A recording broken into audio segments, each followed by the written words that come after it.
Saat semuanya berlalu, tidak semua rumah harus menyimpan kenangan. Sebagian menyimpan manusia. Dan yang paling berbahaya bukan apa yang bersembunyi di dalam dinding, melainkan siapa yang mulai mendengarnya.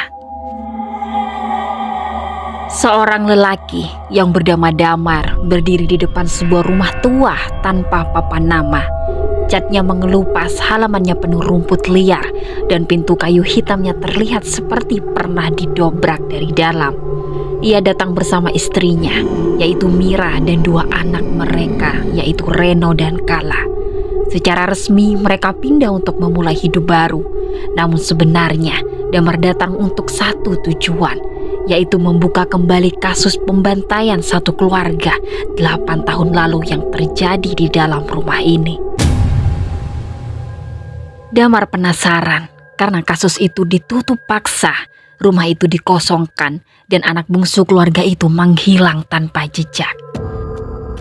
Sejak pertama melangkah masuk, udara di dalam rumah terasa berbeda, lebih dingin, lebih berat, seperti ada terlalu banyak nafas yang pernah tertinggal di sana.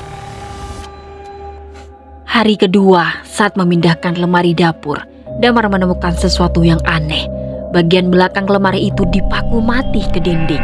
Saat paku-paku itu dicabut, tanpa lapisan kayu tipis, bukan tembok.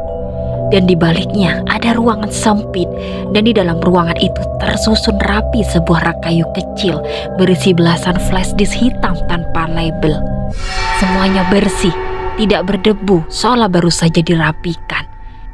Dan di rak paling atas tergores tulisan kasar, yaitu jangan menyusun ulang.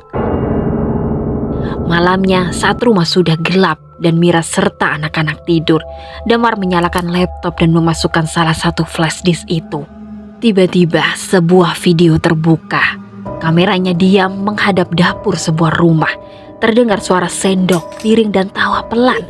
Tidak ada yang aneh, hanya potongan kehidupan biasa. 6 menit berlalu, lampu di video itu tiba-tiba mati. Lalu terdengar suara sesuatu yang diseret pelan di lantai. Basah, berat seperti kain tebal yang ditarik di atas ubin. Nafasnya Damar kembali membeku. Beberapa detik kemudian video itu berhenti. Damar melihat tidak ada darah, tidak ada jeritan, dan justru disitulah yang membuat jantungnya berdetak semakin keras. Ia membuka arsip lain, lalu yang lain, dan yang lain. Rumah berbeda, keluarga berbeda, dan tahun berbeda. Namun polanya selalu sama. Kehidupan biasa, kamera diam, dan lampu mati. Terdengar suara pelan dan lalu berhenti. Dalam setiap video selalu ada satu detail yang berulang. Ada seorang anak yang beberapa detik sebelum gelap menatap lurus ke arah kamera dan perlahan lalu tersenyum. Seolah anak itu tahu siapa yang suatu hari akan menonton. Sejak malam itu, Reno dan Kala mulai berubah. Mereka sering duduk diam berjam-jam menggambar tanpa suara. Yang mereka gambar itu bukan manusia, bukan juga pemandangan, melainkan ruangan panjang penuh rak. Ada siluet-siluet hitam berdiri menghadap dinding dan kotak besar tanpa pintu. Saat Mira bertanya apa arti gambar itu, Kala hanya menjawab dengan pelan, "Itu lemari yang bisa nafas." Lalu Damar bergegas mulai menemui warga sekitar. Di sebuah warung tua, ada seorang lelaki tua menatapnya lama sebelum berbicara. Dan berbicara dengan pelan. Keluarga yang mati itu di situ dulu sering dengar suara anak kecil di malam hari. Padahal anak mereka cuma satu. Ia langsung menyesap minumannya lalu menambahkan, "Sejak rumah itu kosong, kadang lampunya masih kelihatan hidup, padahal tidak ada listrik." Dan malam berhenti. Di antara semua flash disk, Damar menemukan satu yang isinya berbeda. Tidak ada keluarga, tidak ada dapur, hanya denah rumah itu sendiri.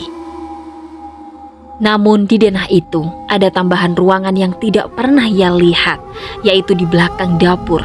Di balik semua dinding ada sebuah ruang panjang, yaitu judul filenya ruang penyimpanan. Saat itu juga Damar tidak bisa menunggu lagi. Ia sangat kaget dan tidak percaya bahwa ada ruangan dapur yang di balik dinding itu. Damar langsung bergegas dan pergi ke dapur.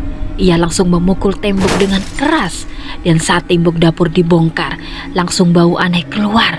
Bukan bau bangkai, lebih seperti kertas tua yang lembab, seperti perpustakaan yang terkubur. Di balik dinding ternyata ada lorong sempit, dan di ujungnya ada sebuah ruangan, yaitu ada rak-rak kayu tinggi memenuhi sisi ruangan. Di atasnya ada kamera rusak. Ada mainan anak dan potongan foto keluarga. Di lantai tergambar simbol hitam besar seperti mata, dikelilingi garis menyerupai tulang rusuk. Saat Damar mundur selangkah, ia mendengar langkah lain. Sebuah suara berbicara dari kegelapan. "Kamu datang bukan untuk keluarga itu. Kamu datang untuk melengkapi rak." Lalu Damar menoleh. Di pantulan kaca, ia melihat sosok tinggi tanpa wajah. Permukaannya seperti tersusun dari ratusan foto manusia yang ditumpuk. "Aku tidak membunuh," suara itu berlanjut. "Aku menyimpan saat manusia pecah." Dan terdengar suara bisikan anak-anak sangat pelan. "Setiap keluarga meninggalkan gema, dan anak-anak paling mudah mendengarkannya. Anakmu sudah membuka laci." Damar langsung berlari keluar ruangan dan memastikan bahwa keluarga mereka tidak apa-apa. Ternyata ruangan tamu itu kosong, kamar kosong, dan Mira istrinya tidak ada. Reno dan Kala anaknya juga tidak ada. Hanya laptop di meja yang menyala sendiri. Dan sebuah video baru terbuka, judulnya "Arsip Rumah Ini". Di layar terlihat ada ruang tamu, sama persis seperti ruang tamunya, yaitu di sofa, meja, dan ternyata ada istrinya yaitu Mira duduk di sana, diam dan menatap kosong. Lalu kamera diletakkan seperti di video-video lain, dan di pantulan kaca lemari, Damar melihat dirinya sendiri berdiri merekam. Nafasnya tercekat. "Aku belum ngapa-ngapain." Dan terbelakang, suara itu menjawab dengan lembut, "Kamu sudah menyusun. Keadilan selalu membuka rak. Kamu membuka milik mereka, sekarang milikmu kosong." Dan saat itu juga tangisan pecah anak kecil terdengar jelas. Pagi harinya, warga melihat rumah itu kembali sepi. Tidak ada kebakaran, tidak ada garis polisi, dan tidak ada laporan kehilangan. Dinding dapurnya utuh, seolah tidak pernah dibongkar. Beberapa minggu kemudian, seorang pekerja bangunan menemukan sebuah flash disk hitam tergeletak di lantai. Jika dibuka, video itu hanya menampilkan satu ruangan penuh rak, dan di salah satu rak itu ada label baru, yaitu keluarga Damar. Video itu tidak bergerak, namun jika diperhatikan lama-lama, salah satu rak perlahan bertambah. Karena beberapa rumah tidak ingin ditinggali, mereka ingin diisi.